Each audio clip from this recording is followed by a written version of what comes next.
उनके अंदर भाव था, और जहाँ भाव होता है वहीं भगवान का वास होता है। तो भगवान भाव भरे व्यक्ति के पास ही जाते हैं, और कहते हैं कि जहाँ भाव नहीं होता वहाँ भगवान देखते भी नहीं। दुर्योधन ने 56 भोग लगाए थे, लेकिन उधर उनको भूख भी नहीं लगी, और विदुर जी के यहाँ खाने का ठिकाना नहीं था, और वहाँ पहुँच गए।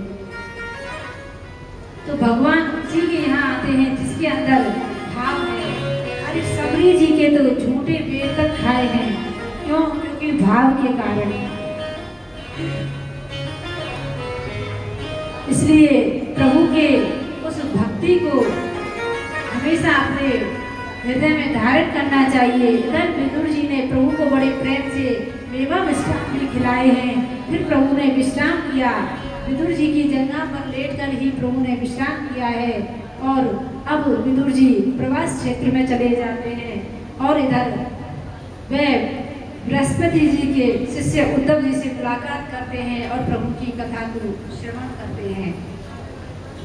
इस प्रकार विदुर जी ने अनेक प्रश्न उद्धव जी से किए हैं, और उद्धव जी ने जब उन्होंने कहा कि सृष्टि की संरचना कैसे हुई, तब उन्होंने कहा कि सबसे पहले ब्रह्मा जी इस धराधाम पर आए हैं, फिर उसके बाद सनक, सनंदन, सनातन और सनत कुमार उत्पन्न हुए। ये चारों भाई भगवान के ही अंश थे, और भगवान का ही भजन करने में इनको रुचि थी। इसलिए इन्होंने कहा कि हम सृष्टि की संरचना नहीं करेंगे, हमें तो भगवान का भजन करना है।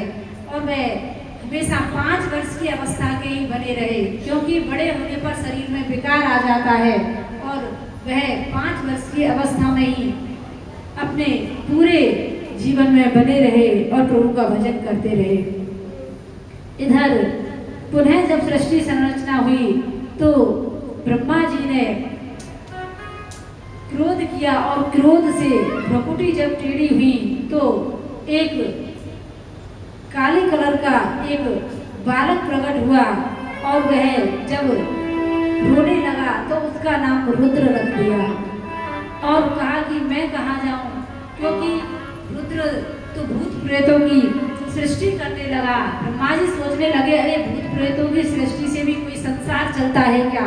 तो उनको वहाँ से जंगल में भगा दिया, और इस प्रकार फिर 12 ऋषि जब प्रकट हुए हैं, क्योंकि भगवान का भगवान की भक्ति ही इस संसार में एक अच्छा व्यवहार लाती है, तो ऋषियों के माध्यम से ही इस सृष्टि की संरचना हुई है। तो उन्होंने जब प्रकट किए हैं तो उनमें है मरीचिर अंत्रि अंगिरासो पुलस्त्य पुलह क्रतु भ्रभुर वसिष्ठो दक्षस्य दशमस्तत्र नारदः। उनमें मरीचि, अत्रि, अंगिरा, पुलस्त्य, पुलह, क्रतु, भृगु, वशिष्ठ जी, दक्ष और नारद जी। इस प्रकार कहा तो अनेकों ऋषियों को प्रकट किया, और फिर इसके बाद उन्होंने जब सृष्टि की तो मनु और शत्रुपा को बनाया है, और मनु और शत्रुपा ने जब प्रिय व्रत, उत्तानपाद, देवहूति और आकुति और प्रसूति इन 5 संतानों को जन्म दिया। तो इनमें से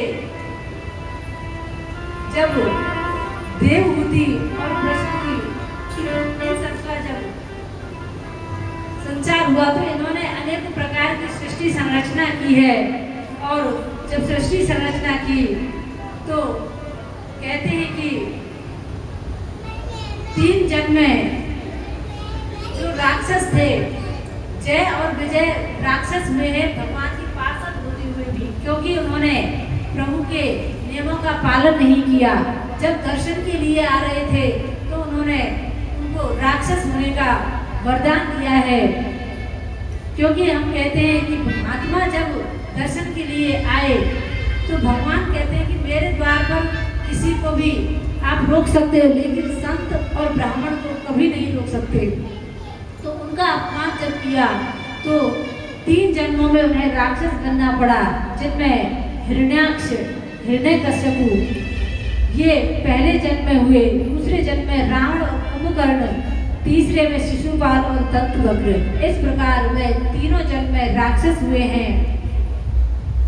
और हिरण्यकश्यपु और हिरण्याक्ष जो हुए, जब प्रभु ने इनका ये अवतार जब लेकर आए हैं तो धरती रसातल में छुपी हुई थी। जब रसातल में धरती छुपी हुई थी तो हिरण्याक्ष ने प्रभु से युद्ध किया और प्रभु से युद्ध करके उस पृथ्वी को प्रभु लाए हैं और जल के ऊपर स्थापित किया है। जल के ऊपर जब स्थापित किया तो स्थापित करने के बाद में भगवान ने हिरण्याक्ष का ही उद्धार कर दिया। और जब हिरण्याक्ष का उद्धार किया तो इधर देवतागण सभी पुष्प वर्षा करने लगे। तो इस प्रकार अनेकों प्रकार की कथाएं श्री सूत जी सौनक आदि ऋषियों को श्रवण कराते हैं और राजा परीक्षित जी को श्री सुखदेव जी। तो अनेकों संवाद इस कथा में श्रीमद् भागवत महापुराण में आते हैं। तो बड़े प्रेम से इस कथा को जो भी सुनता है उसकी हर इच्छा पूरी होती है, क्योंकि भागवत को कल्पतरु कहा जाता है। इसकी छाया में जो बैठ गया उसकी हर कामना पूर्ण होती है। तो इस प्रकार प्रभु ने हिरण्याक्ष का उद्धार किया। बोलिए भागवत महापुराण की जय हो। तो इस प्रकार आज की जो ये कथा आपने श्रवण करी, तो इसमें अनेकों चरित्र आपने श्रवण किए कि किस प्रकार कुंती बुआ ने विपत्ति मांगी, लेकिन हम प्रभु से हमेशा सुख मांगते हैं, लेकिन सुख कभी किसी को मिलता नहीं। संसार में दुख के अलावा कुछ मिलता ही नहीं। अगर सुख है, आनंद है तो प्रभु के नाम में है। इसलिए आप भी बड़े प्रेम से इस कथा को श्रवण करते हैं, लेकिन समय का आप ध्यान रखें, क्योंकि यदि आप टाइम से आओगे तो कथा को भी समय से विश्राम कर दिया जाएगा। आप 12:30 बजे यहाँ आ जाए करो। ये मत सोचा करो व्यास जी ने 12 बजे की बोला है तो हम 2 बजे जाएंगे। अब 2 बजे मान लो आप 2 बजे आओगे तो फिर तो 5-6 बजेंगे। फिर आपको दूध की चिंता होती है, इधर उधर आपका मन भटकता है, दूध में पानी नहीं मिला दे दूध वाला, कोई कुछ ना कर दे, घर में बच्चे हैं, अनेकों बातें आपके दिमाग में घूमती हैं। क्योंकि फिर आप यहाँ नहीं बैठते, आप घर में ही बैठते हो। तो समय का ध्यान रखो और प्रभु की कथा में जब ही आनंद आता है जब आप समय पर आओगे और कथा का आनंद लोगे। बोल वृंदावन बिहारी लाल की जय, भागवत महापुराण की जय, व्यास जी महाराज की जय हो। हर हर महादेव। तो आइए एक भजन भैया गाएंगे और फिर उसके बाद आरती कीजिएगा, ठीक है।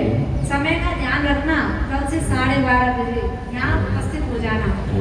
जो भी लेट आएगा उसको क्या सजा दें? गर्मी में सो जाते हैं, नहीं, खड़े करेंगे पूरी कथा में। कूलर में हवा में सो दिया कितना ही कह लो, कैसा भी भजन हो, कुछ हो, बस जैसे आप अपना सत्संग करती हो ना, ऐसे सत्संग आप पे करती हो। एक भजन गा लिया और 4 बातें कर ली, हो गया सत्संग। तो यहाँ 7 दिन का अवसर प्रभु ने दिया है, बड़े प्रेम से इसको श्रवण करो और आनंद लो।